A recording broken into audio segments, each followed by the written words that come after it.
हज़रत पर वही का इब्तिदाई दौर अच्छे सच्चे पाकीज़ा ख्वाबों से शुरू हुआ। आप ख्वाब में जो कुछ देखते वो सुबह की रोशनी की तरह सही और सच्चा साबित होता।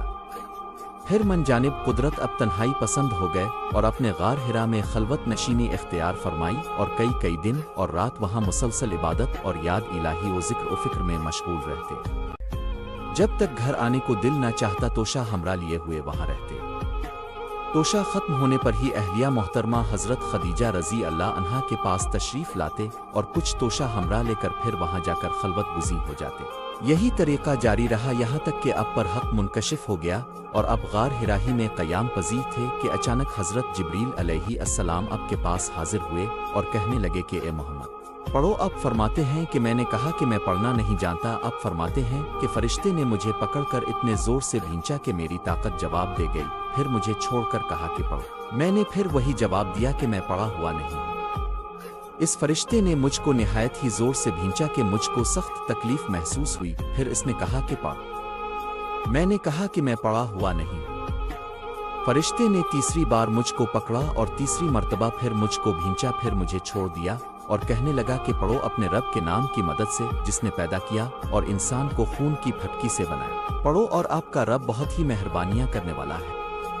बस यही आयतें अब हज़रत जिब्रील अलैहिस्सलाम से सुनकर इस हाल में गार हिरा से वापस हुए कि आपका दिल इस अनोखे वाक़या से कांप रहा था। आप हज़रत खदीजा के यहाँ तशरीफ़ लाए और फरमाया कि मुझे कंबल उड़ा दो, मुझे कंबल उड़ा दो। लोगों ने आपको कंबल उड़ा दिया। जब आपका डर जाता रहा तो आपने अपनी ज़ौजा मोहतरमा हज़रत खदीजा रज़ी अल्लाह अन्हा को तफसील के साथ ये वाक़या सुनाया और फरमाने लगे कि मुझको अब अपनी जान का मेहमान नवाजी में अब बेमिसाल है और मुश्किल वक्त में आप अमर हक का साथ देते हैं।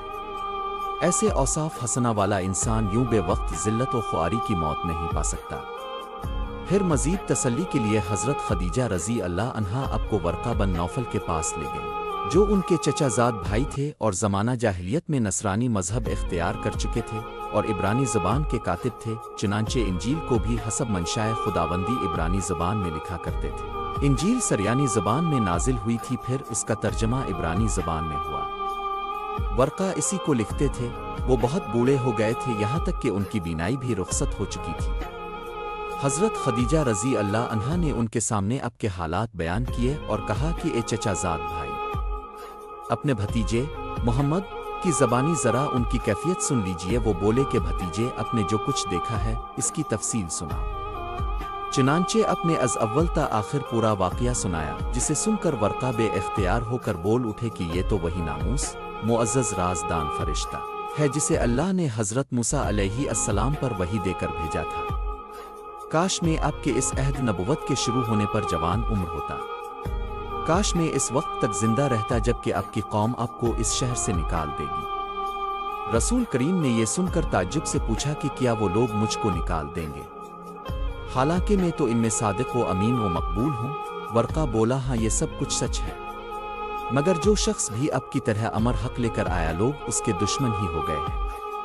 अगर मुझे आपकी नबुवत का वो ज़माना मिल जाए तो मैं आपकी पूरी मदद करूँगा।